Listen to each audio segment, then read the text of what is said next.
大家有没有这种情况？有。文哥有。这些事情发生在上小学的时候，就上公开课的时候，我不知道大家上没上过公开课大课。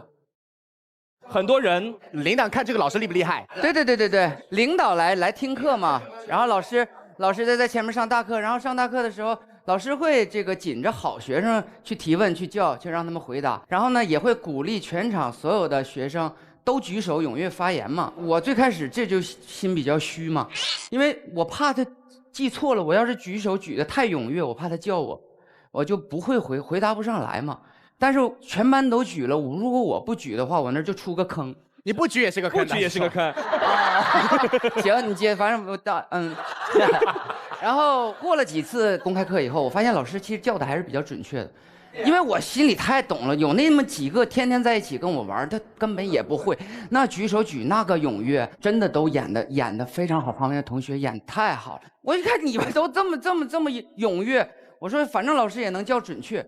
然后有一次公开课，我的举手举的就可能演的有点过了，太逼真了。对，除了没有冲到老师跟前，就简直就是我会，那全场就是我会，全班就我会。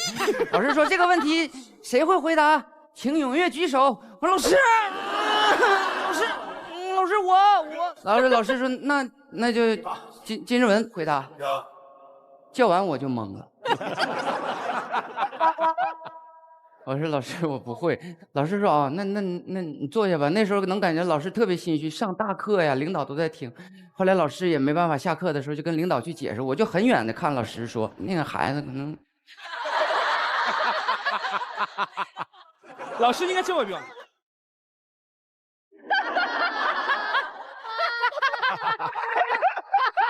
不仅心虚，脑袋有点虚。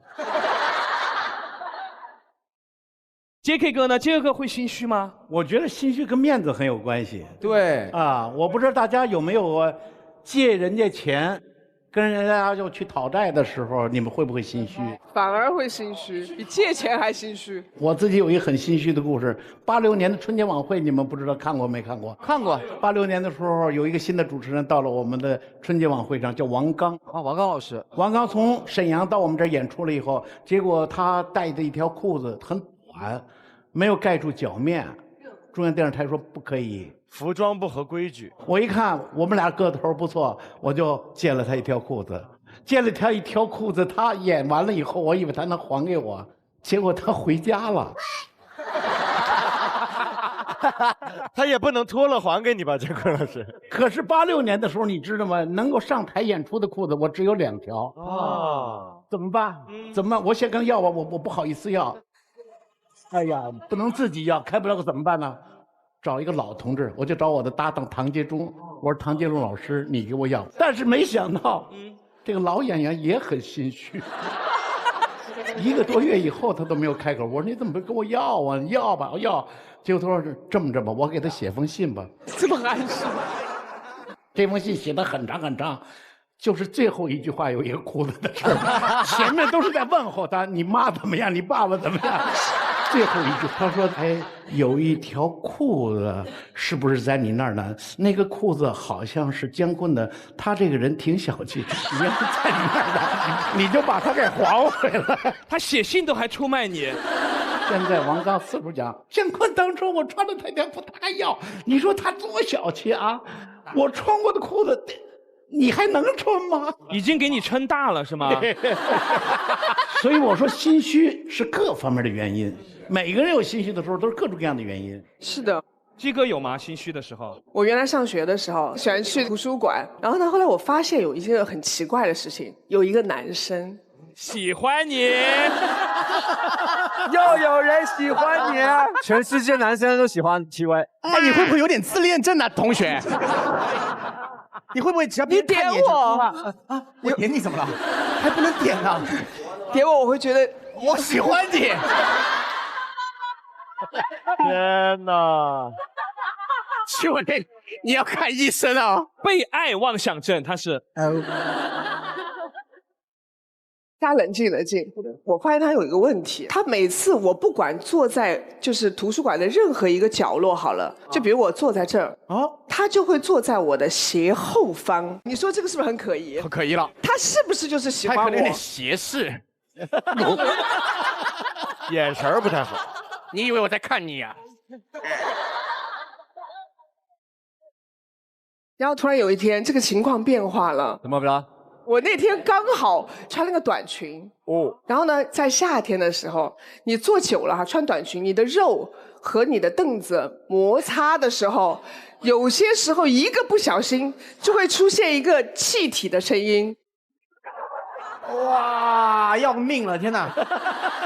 然后我就卡住了，因为所有人都看向我了呀。那为了证明不是我，是因为移动才有这个声音的，所以我就开始疯狂移动，我就开始就左蹭右蹭，左蹭右蹭。然后图书馆管理员来了，说不许在这里 B-box。DJ 抓着屁。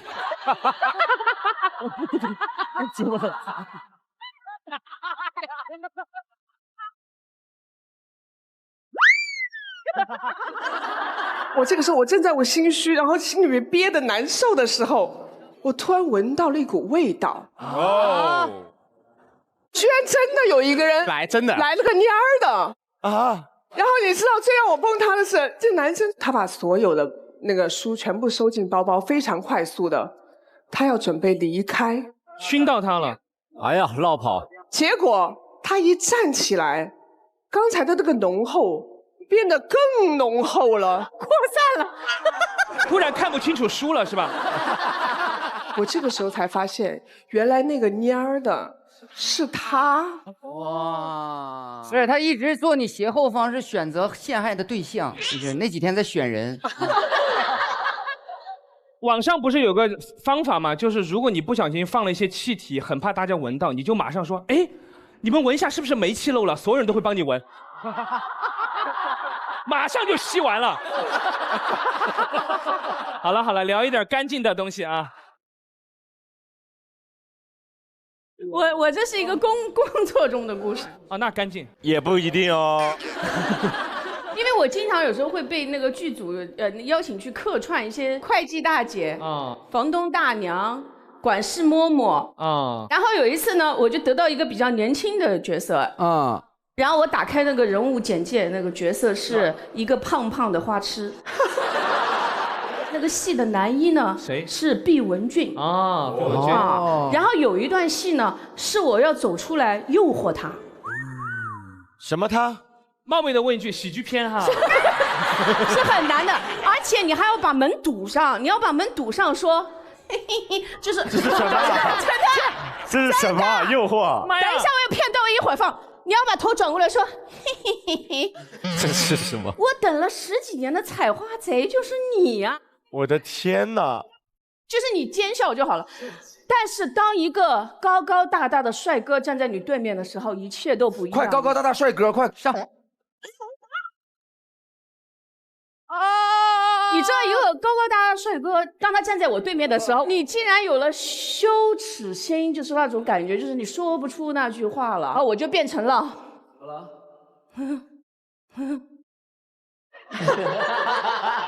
那个，哎呀，没想到等了10几年的采花贼是你啊！你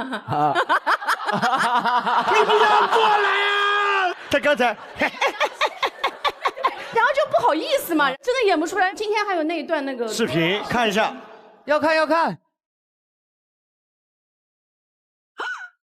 啊花，不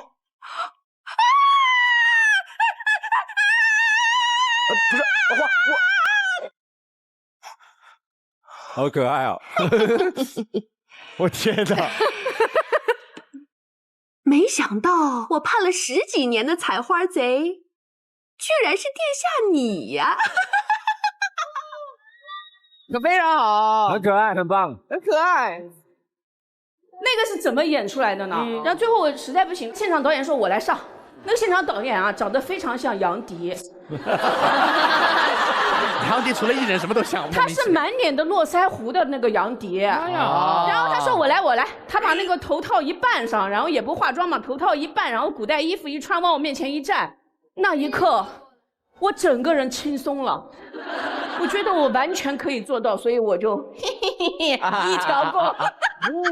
小二姐是帅哥检测机，所以我理解了，首尔姐就是如果你真的对谁那个容貌有点抗拒不了，你就会比较害羞哈。怪不得，怪不得，他看我经常害羞。老薛怎么样？你们俩尝试一下，他看一下，如果他遇到你能一条过，证明你不是帅哥。好，懂了。哎，我也想挑战，我也想挑战看看。这样，我们排队，排队，快来排队，快来排队。欢迎来体验我们游乐园最火的项目——颜值检测器。来，3、2、1，开始。阿华，你想干嘛？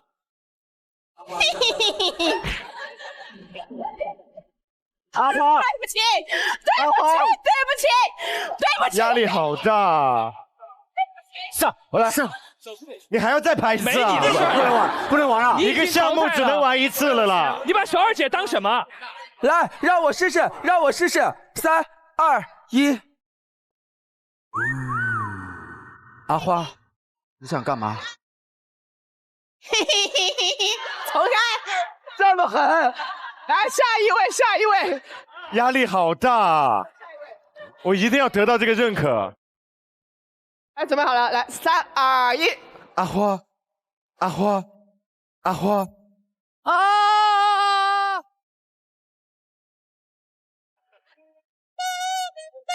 哎呀，成功了！成功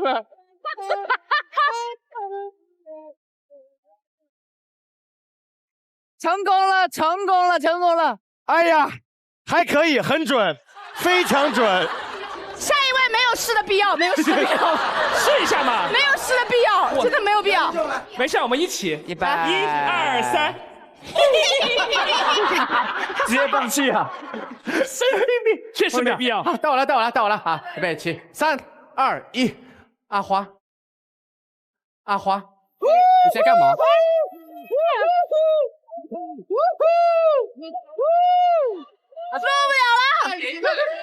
录不了了，回到你的位置上。下一个，快点！没有，我是觉得接在薛老师后面太紧张了，我先转走。什么玩意儿？神经有毛病啊！准备好了，来3、2、1。阿花。不行，你怎么？我也可以，我竟然可以！我竟然打败了敖犬！老舅脸都笑烂了。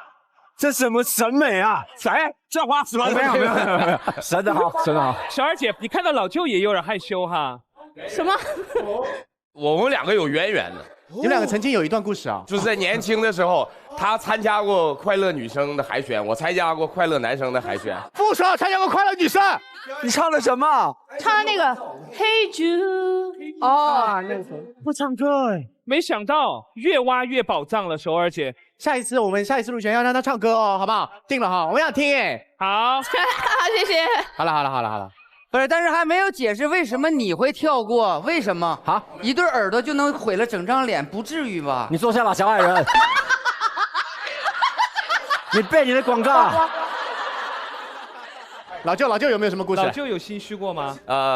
我自己之前也是一直做别的工作嘛，上班嘛，然后在成都的时候当司机，给老板开车。就那段时间是我最心虚的时候，因为我又没做过司机这个工作，就一直在试图去学习。没做过，驾照有吗？从来没开过车，不来上岗。这个太狠了。但我试图用尽这个毕生所学来服务我的老板。那老板上车之前，成都夏天也蛮热的，我就想我自己要周到一点。首先就把这个所有的空调都打到合适的温度，把窗子关上。他坐上来车了之后呢，他就很奇怪的看我，我也不知道我哪里做错了，我就开始心虚。啊，他喜欢你，你跟他是一个路子的。对，他也在斜后方看我。对，然后他就要把窗子给摁开，我就觉得这个我已经把空调打开了，这里面温度很凉快，我又把窗子拉起来，就我这个老板跟我 battle 了几次。我摁下去，他摁上来，摁下去，摁上来。你真不太适合干这行，我觉得。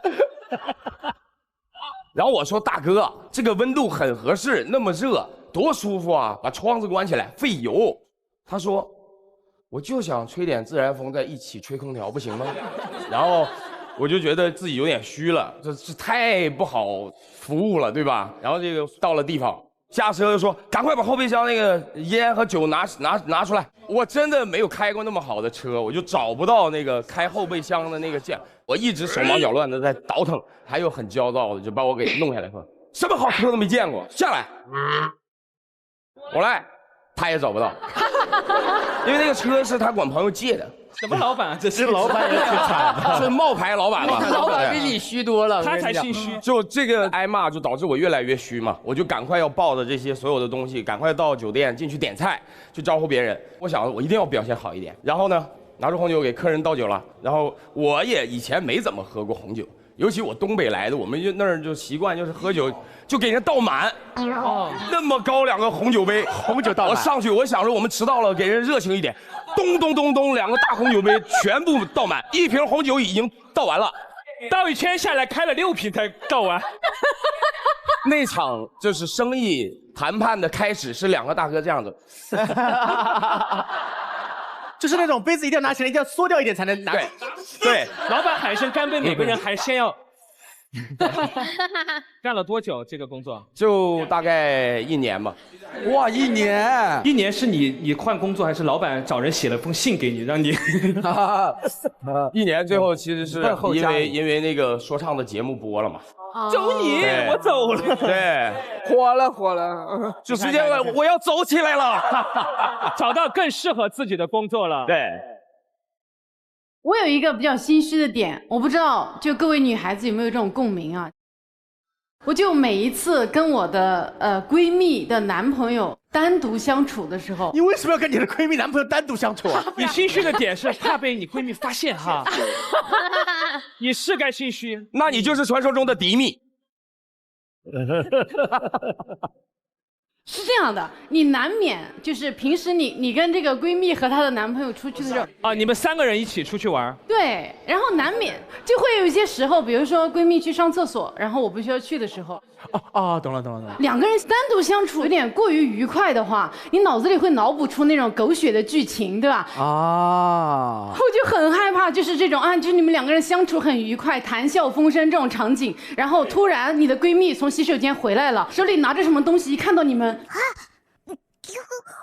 谈笑风生，然后手里的东西落地啊，然后觉得自己的友情、爱情都丢失了，你就很害怕这种抓马的剧情，所以我就每一次都会提高警惕，就是当我跟闺蜜的男朋友需要单独待一会儿的时候，我都会不自觉的收敛自己所有的这种女性魅力。你很怕你闺蜜男朋友就爱上你哈，喜欢你。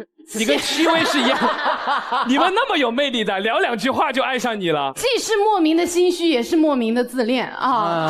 然后我就会想，真的不行，我一定要切断所有的可能性，然后我就会对这个闺蜜的男朋友就进行一些这种语言上的霸凌啊。他一走，你莫名其妙，别爱上我，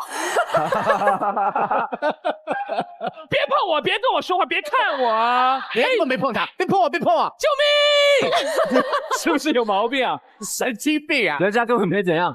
比如说，正常我们在一起聊天的时候，他说一个什么东西，尽管不好笑啊什么的，我也会正常敷衍一下，也会跟着笑一下。但是只要我闺蜜一离开，我俩单独相处的时候，她要是跟我企图说什么好笑的东西，我就会很冷漠。企图？这也不好笑呀！你就这么突然间变个人，就让这个场面能有多尬就有多尬。但通常这种情况，我自己理解就是，我是真的对这个人有一点感觉，我才会尴尬。小鹿就是真的有啊，小鹿是对谁都有。然后就经常这样切换之后，后来有一次我闺蜜就跟我说，她男朋友回去之后问她为什么要跟我当朋友，说哇这个人好奇怪啊，说小一点人前一套人后一套，说难听一点可能就是人格分裂。那还是前面那更难听一些。小丫头还2副面孔呢。对，这个心虚啊，基本上就是对面这个男朋友越帅我越心虚，越优秀我越心虚，其实就是这样的。确实会有这种情况，怕闺蜜误会嘛，对吧？对。但是今天有一个非常临时发生的一个心虚，在 JK 哥这儿。我昨天晚上我要感谢戚薇啊！哎呦，这个戚薇，你给我们送了礼物的时候，哎呦，我们看了你这个礼物啊，真是大家都很需要。因为这个东西很大盒子，我搁在这个边上了啊。下来以后，我赶紧去换装什么弄。哎，我忘了，我就回来了。我回来再找呢，我一看他在这儿，我特别高兴，我拿起来了。我一般在想，我说你看看人家送的这东西这么值钱，我送人一本书，被薛之谦说成，哎，是不是卖不出去？那时候都送到我们这儿来了。你这么说，我真死定了。你说了5遍啊，我开个玩笑而已。当时这里边已经没有人了，我就往这走，我就随便看了看，哎，我就发现。我这书在那儿扔着呢，谁呀？谁呀？这么没礼貌！我是给大家送书，我送书的，我想了，大家肯定的也挺喜欢的嘛，对吧？但是他走了，把书给我扔在这块儿，我就站出来是谁？是谁？谁？告诉我们是谁，当场让他看完。给你个机会，你先站起来。小鹿，真的是人前一套，人后一套啊！哎呀！说为什么要扔在这儿？我都扔在别的地方，不是，开玩笑。你为什么不拿？昨天是坐这儿，但是我昨天因为我下场的时候忙着去上厕所，所以我手机还有我的台本还有我的那个一并落这儿，什么都没拿，真的很不好意思。后来工作人员赶紧跟我说，就把我拿回来了。而且姜昆老师，我买过您的书的，我自己在录这个节目之前，我就买过您的那个《虎口遐想》看过的。哎呦，谢谢。我当时只是反省我自己，我就看了一眼，我说，哎呀，这可能人家不大愿意，我就走了。不是思想有问题，是膀胱有问题。对不起。他老是丢三落四的，他手机什么全都忘在这儿了。讲个小笑话，真是啊！讲个笑话而已，这么认真，吓死我们了。我给大家讲一个非常心虚的一个小时候我的故事。我小时候嘛，家里条件不是特别好，然后呢，我跟我爸爸一起摆过一个书报亭。我不知道你们知不知道，就是书报亭里面就是他可以买，比如说报纸啊、杂志啊，还会买那些漫画。其实一个书报亭在那时候比较难养活一个家。对，所以呢，我那个时候呢，我跟爸爸就开拓了一个，就开始要叠。什么呀？你怎么知道啊？不，没有那么过分，没有那么过分，吓死我了。所以是铺在地上那种给别人租录像带一盘2块，出租1天2块，然后但是你要付押金10块。对，然后呢，就到傍晚的时候呢，我们就会把街边旁边就摆一圈这样子的，然后录像带租赁。然后我负责什么呢？我爸爸就会给我打电话，喂，儿子，你帮我在家里面多翻录几盘那个挑战者，刘德华演的，当时关之琳很红。因为我们的摊子很小，不像那种大型的租赁店，它什么片子都有，所以我们只能计时的，就红什么我们就租什么，大概几款这样子，你知道吗？但是那个时候的翻录这不能快进哦，所以人一定要在旁边。所以他牺牲了我每个周末，我不能下去跟同学们一起出去踢球干嘛，我都不行，我必须在家里等那个录像带。挑战者看了600多遍，我真的是我都背得出来那个剧情，就很痛苦嘛，对吧？就也很不想干什么。但是那时候真的给我家每天大概能多带10块钱到大概20块钱的收入，那不少了。什么年代呀？10块20块还是挺贵的，还是很有用的，你知道吗？对。然后就录了很多的这种挑战者这部帖子，然后结果好笑了。过一阵子这个片子就不红了，就要录别的了。比如说什么什么堕落天使啊，还有那个什么山村老师什么就出来以后，哇，爸爸说山村老师很红啊，然后我自己还一个人在家看这么恐怖片子，看了600多遍，哇！后来都认识他了 ，Hello， 楚人美。后来我就开始偷懒了，我爸爸叫我录这个，我就不录了，因为还是要拿那部叫什么挑战者的片子拿回来，再去录成别的，然后上面写别的字，你知道吧？盒子上写别的字，覆盖。对，然后我就没兴趣了，我就开始不录了，里面还是挑战者，任何片子里面还是挑战者，然后我就在那边租赁，这种压力多心虚，你知道吗？双重压力。第一，别人过来租的时候，你根本知道这盘就不是。比如说小朋友我想租这盘电视，我说堕落天使不好看的，它太堕落了，不适合你。你看挑战者。对，然后别人说我要看那个山村老师2块钱，知不知道？我说山村老师这个老师不行的，这个老师一点都不老，山村老师。你看挑战者。然后有的时候呢，别人就挑战者还有吗？我说有的，我们从山村老师面前拿出来以后，就放回挑战者，你相信我，这肯定是挑战者，我懂的。其实心里面很虚嘛，你不光这么心虚而且你当时还要想，有警察和城管哦。我爸爸有一天正好去上厕所，有一个警察过来，哇，一个4年级的小朋友，你知道心里面有多虚吗？我就看到一个警察过来，敌手向我，我当时就已经不行了，我快疯了。他慢慢一步步走过来，我说啊，我的摊子要被收掉了啊！我亚瑟好，就叔叔好，亚瑟好，害怕已经不行，全是流泪。小朋友，那不要哭，小朋友你别哭啊！我要份报纸。报纸不要钱，就给他。你吓成这个样子，你爸爸呢？我跟爸爸他死了，去小便了。我爸爸就是多亏有我这样的儿子，他干什么都能黄。因为后来这个摊子就是被我这样子搞的，你这是什么骗子啊？根本道不对吧？然后这个生意又黄掉了。他们整个区都看过《挑战者》，就那一区全这种挑战者。我小时候最心虚的就是这件事情，好恐怖，我觉得。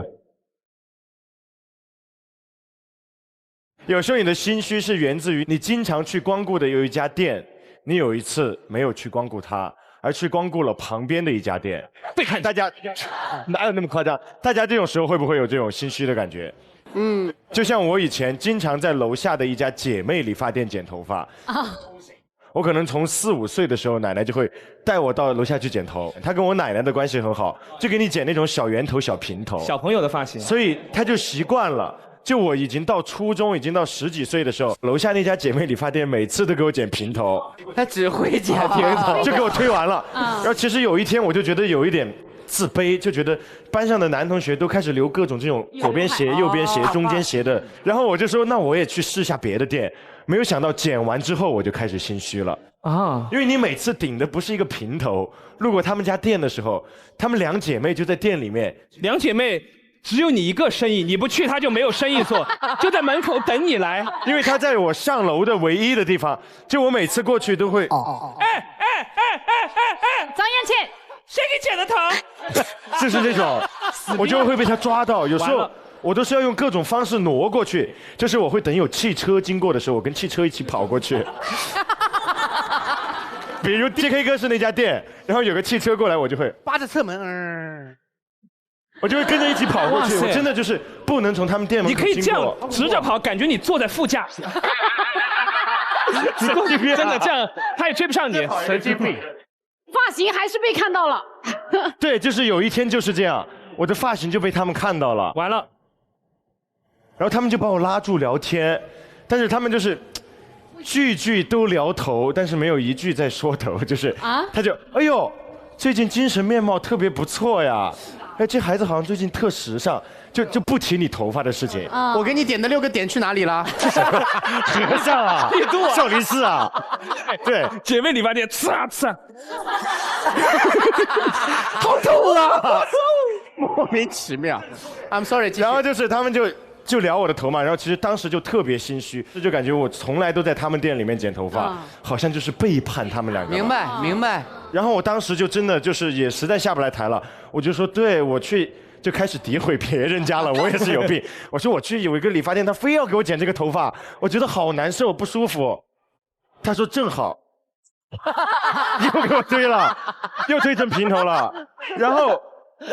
我直到高中2年级，我都是留的平头，没有逃过他们的魔掌。对，因为我真的不好意思，有时候你就会觉得好像辜负了他对你的喜欢，辜负了你们平时的这种交易。这个倒真的大家都有共鸣。现在这2姐妹是她的化妆团队。卓璇呢？我是不敢加比我红的人的微信。那所有有他微信的人。都比他不是，就是最后可能会加上，但是加的那个过程我都很心虚。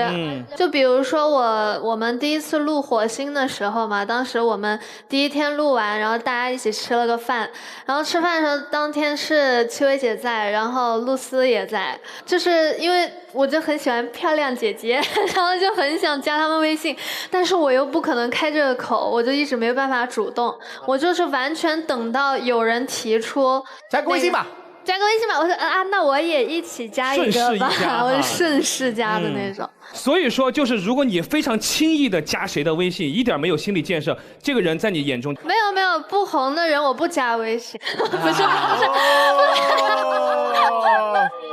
那我想问一下，现场的朋友谁没有加上你的微信啊？不可能，没有啊。来，没有陈周璇微信的举手。啊？不是。不，老舅，没事，我俩也没有。老舅不能算，老舅我忍了。先问一下敖犬，敖犬为什么不加？为什么你不加我？你看不起我？不是啊，你那天在吗？我在啊，在，全在。啊，你死定了。林超泽的也没加，我当然没加，因为那天我不配，我不配。但是那天你也在哦。今天你没加吗？我今天配了，但是浅显还没加，还没加啊。好像刘维啊，好。我也这么多动作吗？控制住他好吗？我今天还没加。对，加一样，超像的。好嘛好嘛，那一会儿把超泽的加上。谢谢陈姐，谢谢。犬哥的呢？犬哥的不用。为什么？为什么？犬哥也有一点心虚，是因为他女朋友每次都在啊，有女朋友也不加。对，我们交朋友嘛，正常的。哈哈哈哈。微信的部分，我倒是没有说在这方面会有心虚，但是我有一个会心虚的一个点。什么事儿？比如说像就微博刚刚红起来那个时候，大家都相互要互关嘛，这种。就比如说我关注人家其他艺人，但是别人没有回关我，我会稍微心虚一下，会觉得说，为什么呢？他等一下，那戚薇姐姐，我关注了你的微博，为什么你迟迟没有回关我？为什么？现在检查一下有哪些人没有回关，比如说我。哎呦，没关啊，没事儿呀，没关也没关系。啊，他没有关注你，我没关注你吗？等一下，皮哥我很早就认识，我们俩好早就认识了哈。啊，等一下，我看一下。没关吗？我看一下，我单方面关注了戚薇，拍特写。哇，还在黑名单里。关了。哎呀，整的好像是逼迫的一样。确实是逼迫的，迪哥。我害怕我们互动太多，我怕你就是配上你，神经病人，你天天。但是我对微博这个关注这件事情回不回关我没关系，而且有的时候你早关注别人，在某一天他突然发现你很早就关注他的时候，他会突然回关你。比如说林俊杰，哇，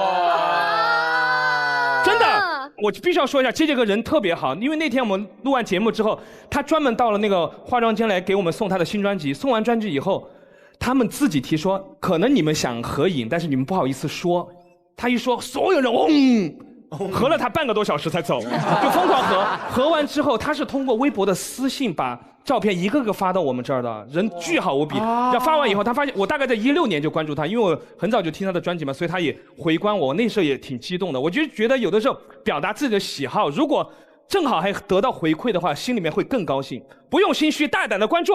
好，好。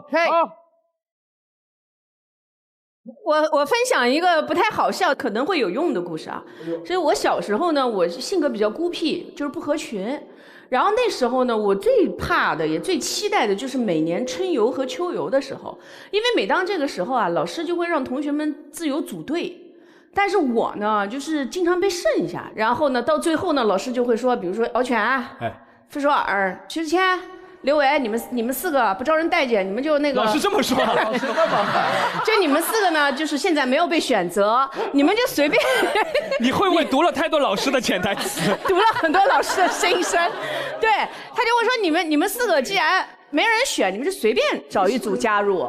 但是呢，你随便找一组加入，大家知道那个感受是不好的。然后我就非常难过，然后有一天回家，我就跟我外婆就大哭一场。外婆说：“你发现没有，每年剩下都是你们几个人，说明什么问题？”我说：“说明我们讨厌呀。”我外婆说：“不对，说明你们有缘。你们为什么不组一队呢？”哇！当时我听到我外婆这种话，我恍然大悟。然后，所以3年级以后，我再也没有被剩下过。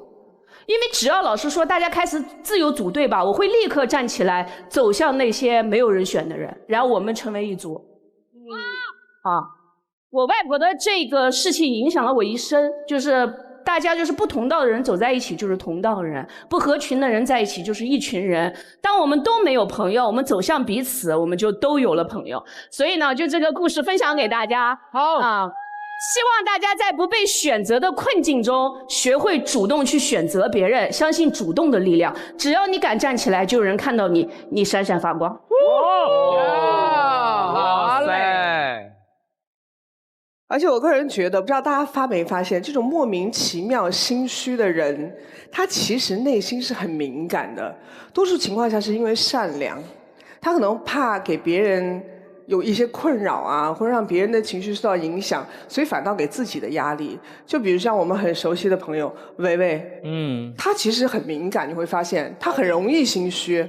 所以其实我往往在想说，这些善良的人能不能给自己多一些照顾，更关注一下自己的内心，在照顾别人的同时，也能守护好自己的快乐还有幸福。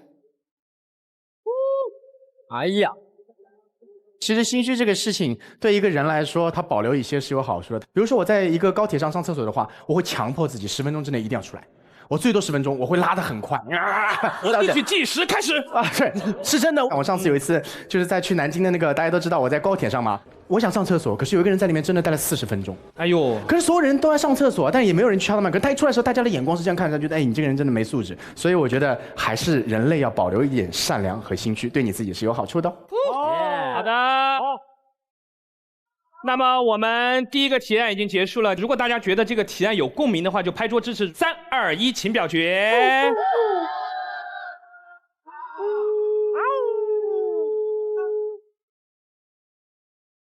我宣布本提案通过。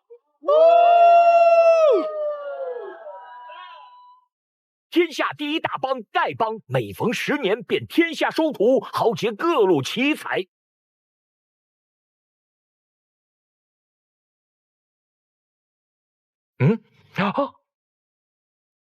师傅，看您了。丐帮真正的绝顶心法，传承1000年的秘密，在修武，更在修心。我为侠客，不仅称霸武林呐，更要残酷武林。哇，好香啊！哎，鸡腿归我，那我就把帮主之位传给你。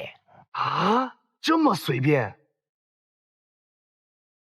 师傅，你还没告诉我帮主需要做什么？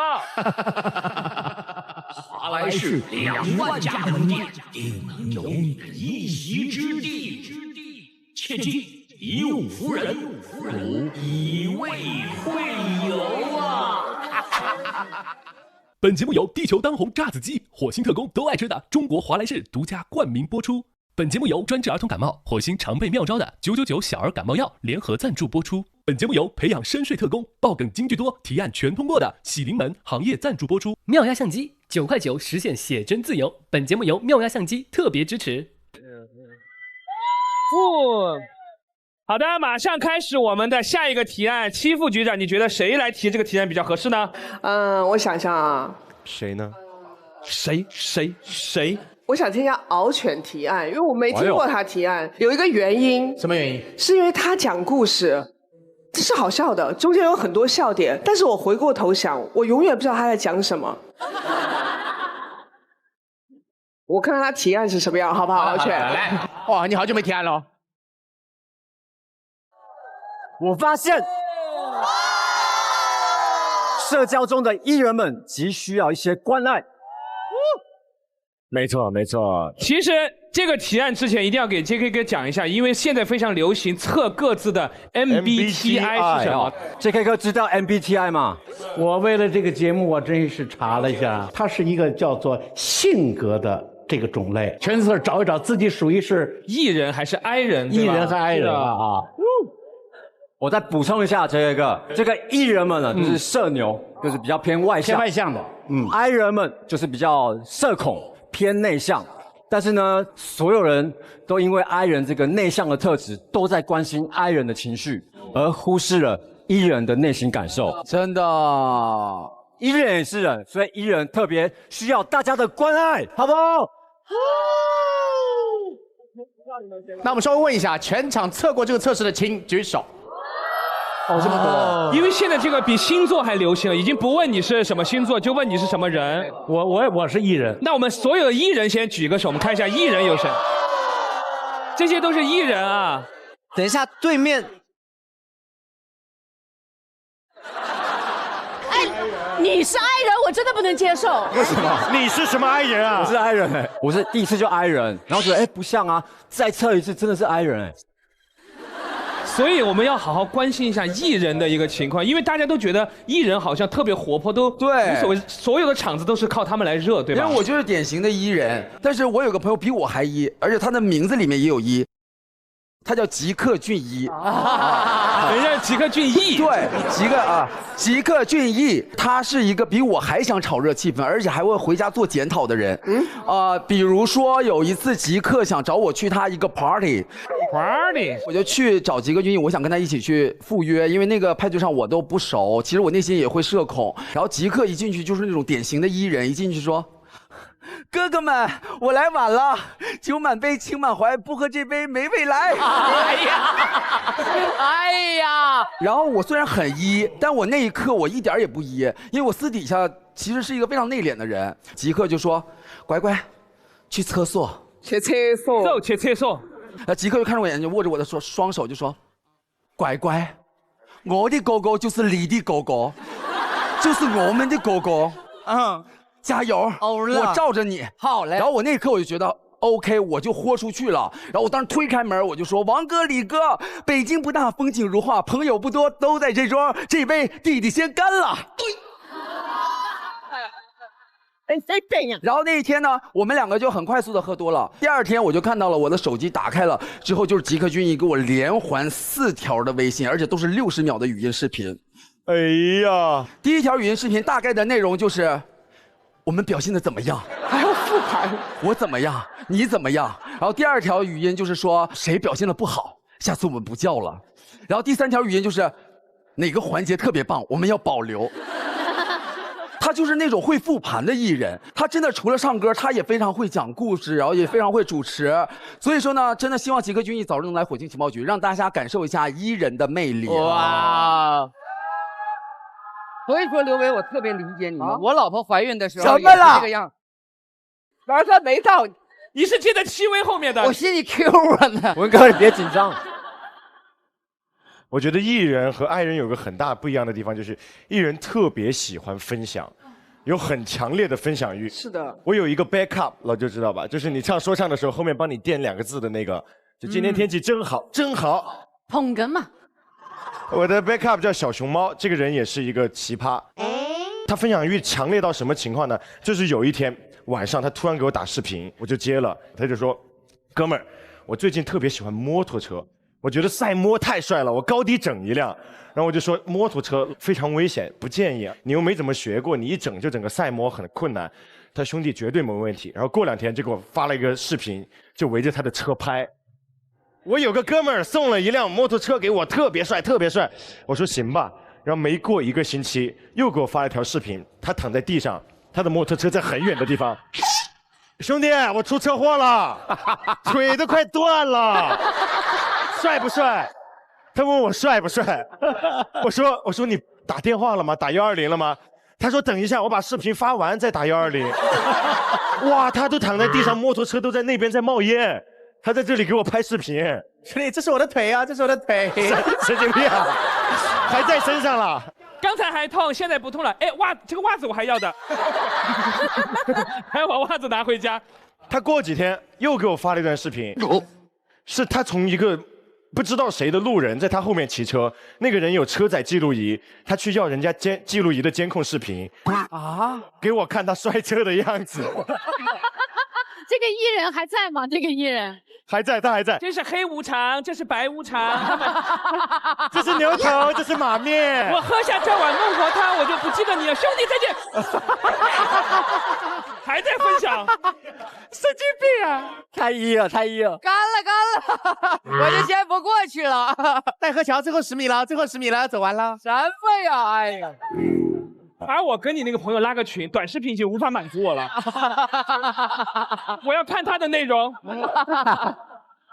有时候 I 人还真的很需要 E 人的这种分享，而且对于他来说，他分享给我们，他自己也能得到满足感和快乐。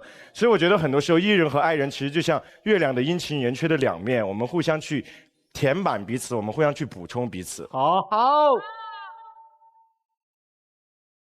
哎，我发现啊，现在虽然这个 E 人和 I 人好像很典型的是内向和外向已经分开了，但其实 E 人里面也细分嘛，对吧？有一些 E 人他其实就是那种大猛 E 人，大猛 E 人，他们就是就是这样。It's me 啊，不，你来。有一些，对，就是他既外向，他又社牛；有一些就是那种小鸟 E 人。小鸟 E 人，对，就 E 份很 E 和没那么 E 的那种。就是我见过最极致的 E 人，是我奶奶啊。对，我奶奶呢是一个云南的农村里生活了这种70多年的一个老太太，她是只会说云南方言，电视都看不懂，她都听不懂普通话的一个人。她很喜欢旅游。记得有一次啊，我跟我奶奶在张家界旅游的时候，我就说我去买个水，然后我奶奶在那休息，我就看到我奶奶跟另外一个老太太两个人坐在一个石头上，然后他俩就聊天了。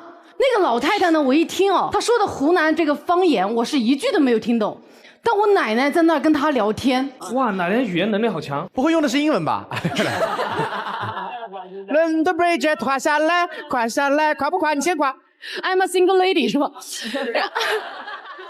他们两个人在那聊了半个多小时，就是那种很热血澎湃。我奶奶有时候还指着我，然后跟那个人说一下，指着你，对，聊得你身败名裂，对吧？对，就是那种表情，就是跟村头老太太那种。两个人聊得好开心，然后后来时间也差不多了嘛，后来我就带我奶奶走了，我觉得好感动，我就问我奶奶，我说哇，你们聊得好开心，你们聊的什么呀？我奶奶说我不知道。我哪听得懂啊？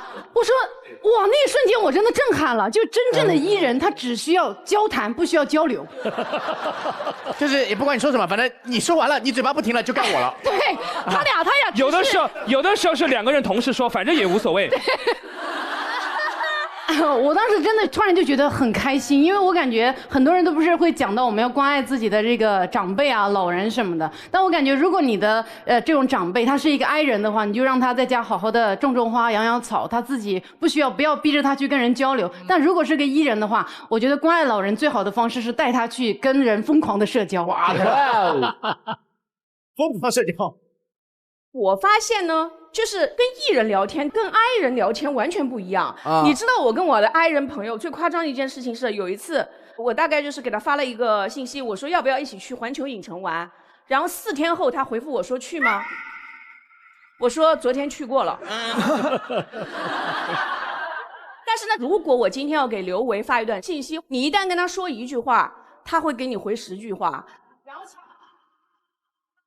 前几天就是我来长沙头一天晚上呢，就是我有早醒症，就是我真的很多醒得特别早，发了一个朋友圈，我说6点挣扎到现在，试图睡一个懒觉，但失败了。然后刘维看到了这条朋友圈，他觉得他应该关心我，他一般不主动发信息，但是他那天发了，他说你咋醒那么早？我说现在睡不长，他说几点睡的？我说11点，到这里是正常的。我觉得是 I 人跟 I 人之间的聊天。好，开始了。下面一条他说我也是11点睡的，8点醒的。我前一天没睡好觉，因为我去了哪里，我干了什么。再前一天呢，我朋友生日，你知道吧？生日是一定要去的，巴拉巴拉。再前一天，你看，就你什么都不用问，你能知道他这几天的一切事情。因为我感觉你想问我，你看他念成这样子，他想知道吗？不啦，你这是把索儿姐当日记本在用啊？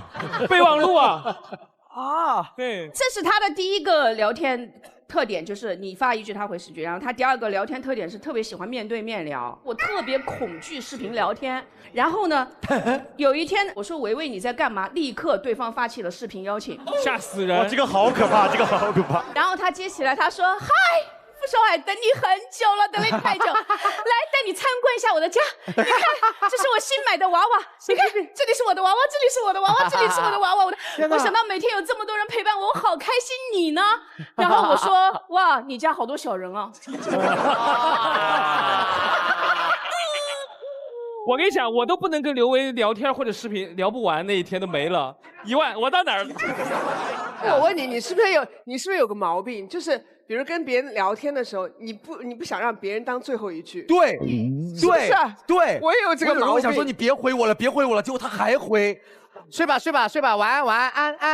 没有那么夸张，我是会打扰大家，但是我也希望大家是爱我的。没有打扰，没有，我们爱你，超爱你。打扰。然后大家其实都觉得像我这种人肯定朋友很多，但事实上其实我朋友很少。对，跟他接触久以后，渐渐就不做朋友了。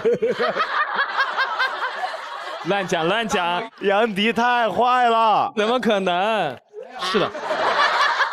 所以说呢，我经常会自己一个人在家，然后我就会打开直播跟陌生人聊天啊。但是呢，我还不愿意用我的大号，因为大号吧人太多了，老会有熟人进来。然后有小号直播，最开始直播的时候可能就有2个人进来看，然后我会通过我自己的才艺，就人越来越多。对，我莫名就刷到你小号直播，我还进来过。是的，然后呢，我有的时候周一呢，可能就给大家做那种午夜 DJ， 然后比如说周二呢，我就会给大家做一些唱跳，然后每到周五呢，我就会给大家做一个什么呢？火星解说专场，而且呢，周五呢，我不单单陪大家看火星，我还会点上华莱士陪大家一起看，因为全鸡配汉堡，感受双倍的快乐。哦，比如杨迪说话的时候，我就会吃汉堡，因为他讲的故事真的很好笑，不需要打断。如果他垮了，我就吃个鸡翅。这样我还能跟大家一起互动一下啊！咱们一边吃一边吐槽，让所有人进入我直播间的人都能期待快乐星期五。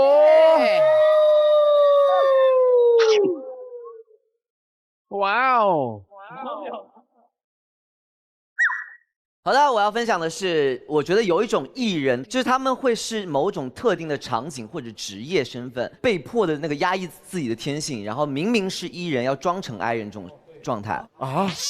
因为我家的那个保洁阿姨，就是我跟她关系特别好，在我心里呢，这个阿姨呢是个I人，因为她话巨少。比如说她在我家打扫卫生的时候，陈姐你演一下我啊，你在沙发上你就坐着，然后我在拖地嘛，就是拖，然后转头。走，不好意思靠近。然后或者换垃圾袋的时候，他就是不敢跟我对视，看到我在看他了，然后他就躲避我眼神，然后这样做的。这是爱情吗？会不会眼神对上以后就是你喜欢我？然后有一次我给那个阿姨发微信哦，就约她那个保洁时间，而且我还很轻的跟她讲话，因为我就怕吓着她。我说阿姨啊，那个明天能不能来我家打扫一下卫生啊？按他的性格来讲，他会秒回，他很有礼貌的啊。他说超泽怎么样，然后那天他消失了，他没有回我微信啊，然后发了个视频，喝完犊子了，今天是受不了了，喝的啥我都不知道了。这是I人，明天再去啊！我的妈呀！明天再说啊！好酷的阿姨哦！他发完这个视频之后说，明天去不了了，谁爱去谁去。喝多了，你家那破地儿臭死了。我是觉得阿姨其实在我家是装I了，她其实真正是个艺人，嗨得很。所以你不在家的时候，很有可能你家就是一个他的 club， 就是全是他朋友。说不定阿姨很想跟你共舞，对吧？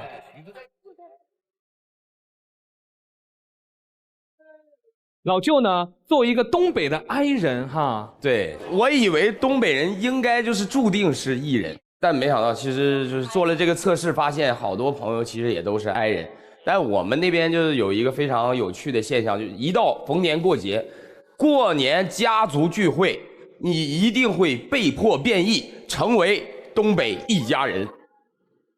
真的，就一定得异，不异不行。变异。一到过年的时候，从下午开始，这顿饭一直要吃到晚上，长达10个小时的饭局。是的，坐到饭桌上开始，你的这个一天的综艺旅程就开始了。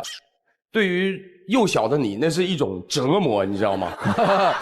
小朋友们虽然喝的是饮料，但必须先提杯。对，因为你最小，年纪最小，让你们先说说，是吧？然后站起来背一套吉祥话。对。先是祝姥姥姥爷寿比南山，福如东海，大舅二舅都这个4季发财，祝我哥哥姐姐就学业有成。然后那个时候呢，因为大哥他就会先发言嘛，年纪辈分比较小的，像我们这种弟弟，就特别紧张，因为一共就那几个祝福的词儿，对，都给你说完了。他在发言的时候，我们就在盘算下一句是什么。如果他把我的那个韵给用了，比如说四季发财，他用过了，哦，咋办？我好害怕。不能说重复的，不能说唱技巧就是这么练就的。对，然后呢，祝福完了一套之后呢，这些叔叔阿姨啊、大爷啊，他们就忽然集体就变异，非常开心，就变异了。什么鬼？所有的这个老爷们儿衣服全部脱掉，然后就莫名其妙的开始唱歌了。尤其是我二舅，他特别喜欢唱那个刀郎的《情人》，你是我的情人。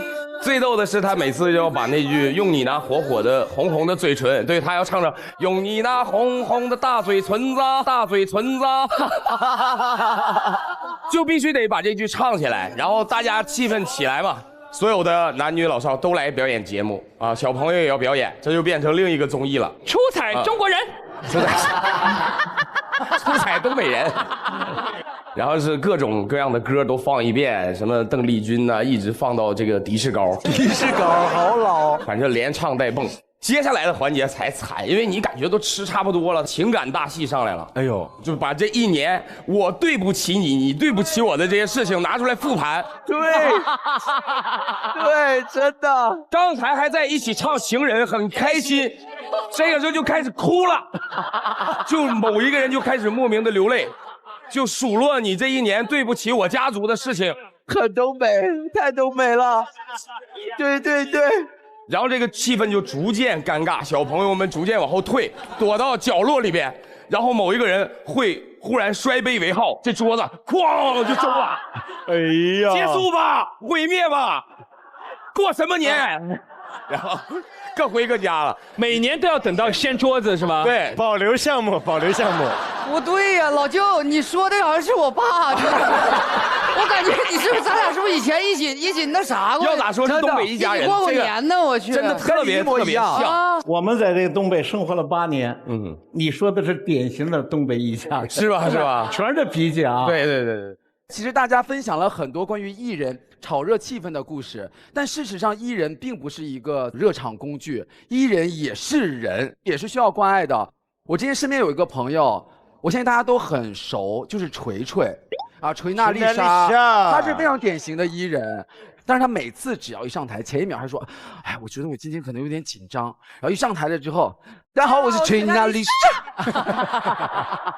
转换很快，对，转换很快。但是有一次我们一起录《百变大咖秀》，然后锤锤当时模仿的是腾格尔。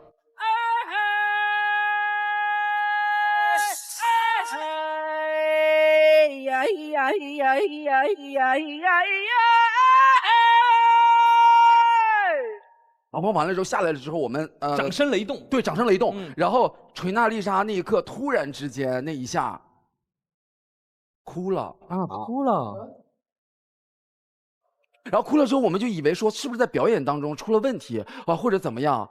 然后锤锤就是非常认真，然后眼泪一直在落，就说：“我也觉得我自己太像了。”真的，你记得吗？我记得特别清楚，是不是？他就是因为模仿腾格尔老师太像了，用腾格尔老师那个角色，还接了一个晚会的工作。对，他自己就是真的哭了。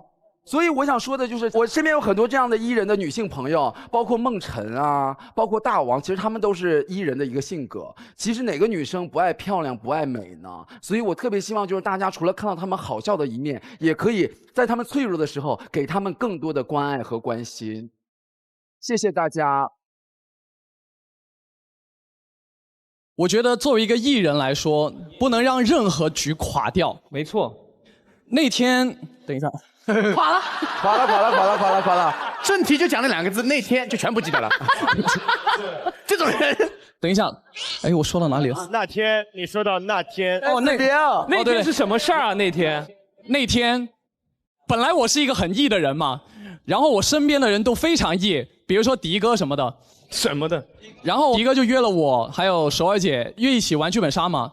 那天我就提前1个小时约迪哥去一个咖啡厅见面。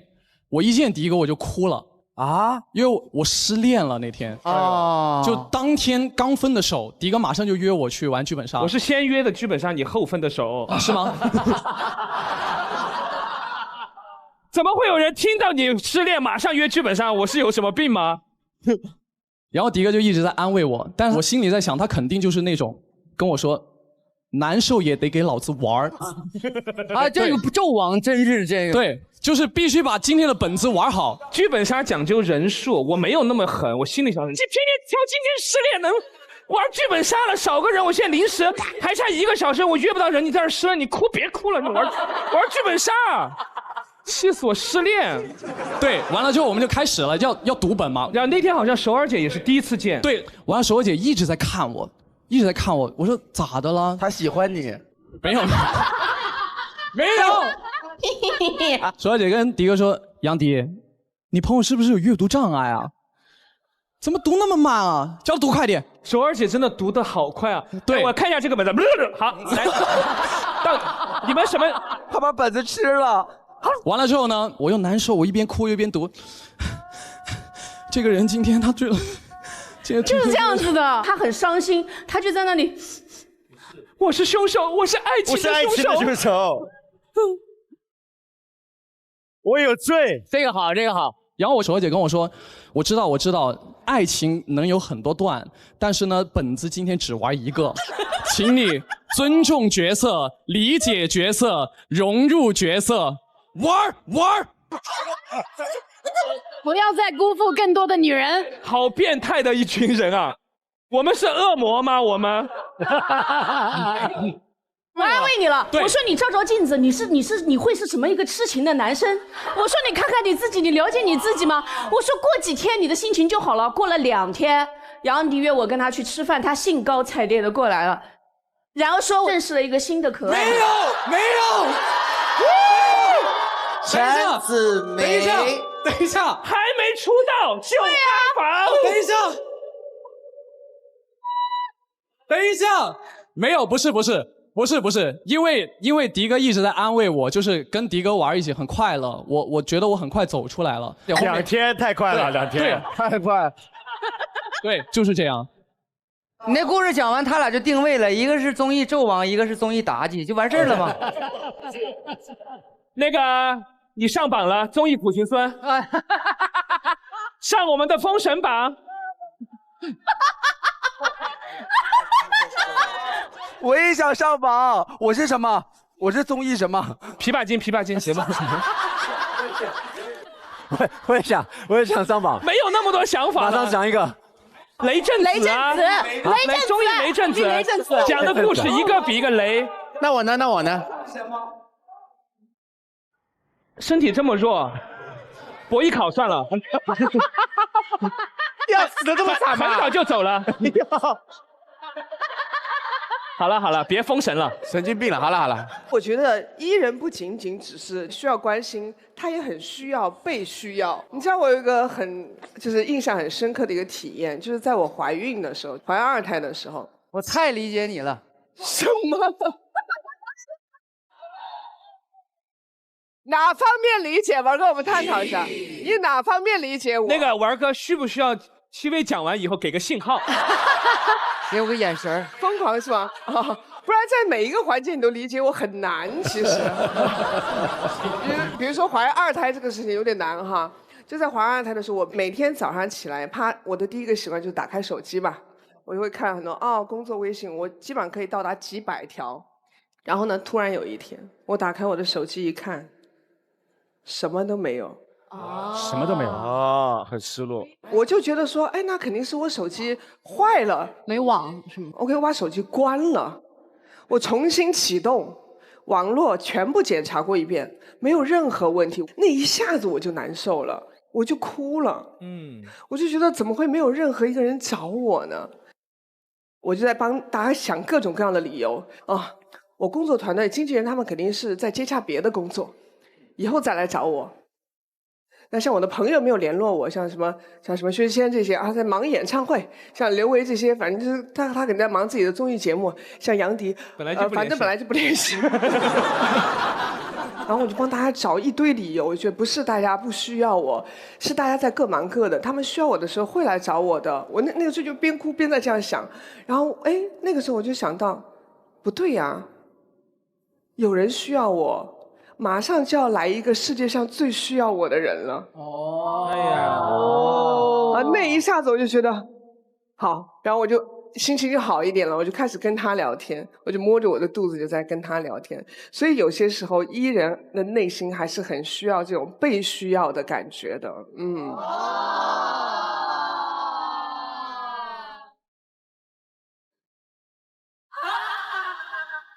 我太理解你了，戚薇。好。因为我怀孕的，我媳妇，要怀孕了。从头，好。戚薇，我太理解你。我太了解。了解什么？有问题了。你不要乱说话哦。哎呀，换成另一个故事了。重新说吗？戚薇，我太理解你了，因为我老婆怀孕的时候也这样。所以呢，我要奉劝所有马上即将当爸爸的朋友们，当你老婆觉得被全世界遗忘的时候，你一定要说，这肯定要补，这肯定要补。有我在呢，我会永远陪伴你和孩子成长。就像我们的小儿感冒药一样，永远会守护宝宝健康成长。哇，666。我录了这么多期节目，很想跟大家分享一个我自己的感受。最让我们佩服的是 JK 哥。别介。为什么这么说？你们知道吗 ？JK 哥是一个大E人。JK 哥是一个喜剧演员，然后又是个德高望重的艺术家。但是呢，他会放下自己的身段来跟我们这些年轻人融入我们的世界。是的。而且说实话，火星的场合里面，大家也感受到，有些时候我们开玩笑有点过的，是吧？以你为主，有些没礼貌的，甚至有些时候是有点冒犯的。但是你会发现 ，JK 哥完全不在意。其实我们可以感觉到您对我们的包容，真的很感谢 JK 哥。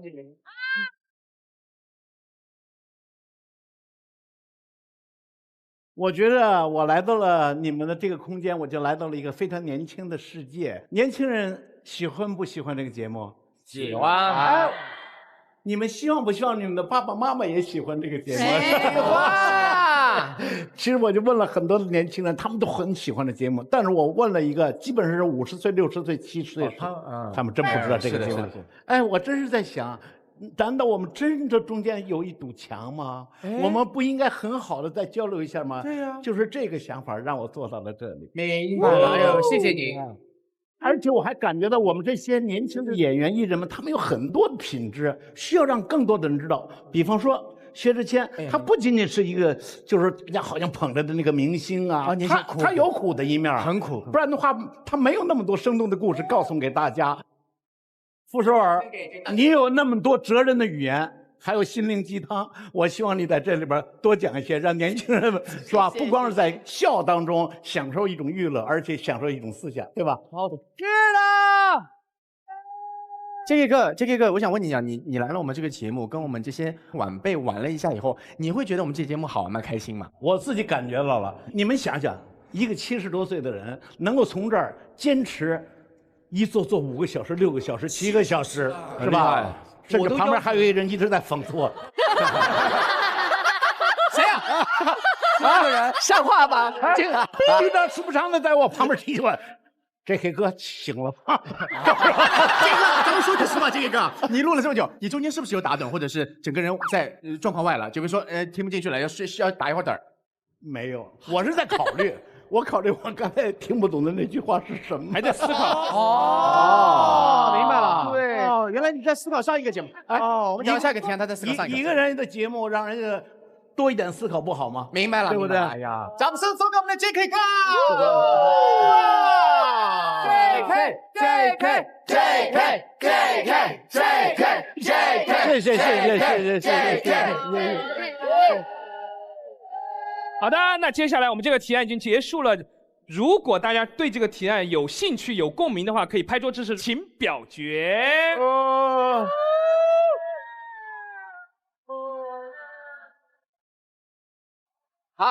那既然大家这么开心，我宣布本提案通过，耶！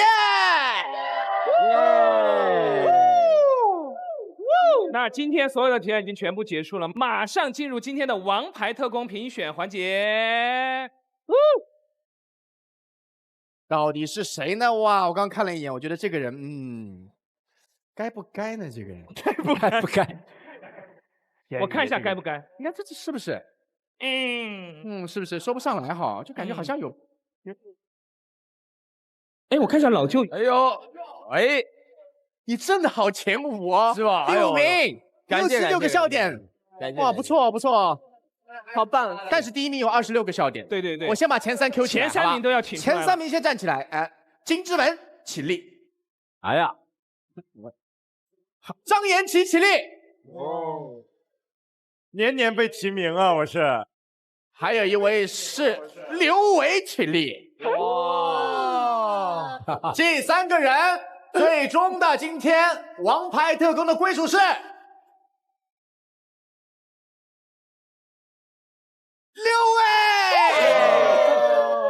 来，谢谢大家，谢谢，谢谢。6位。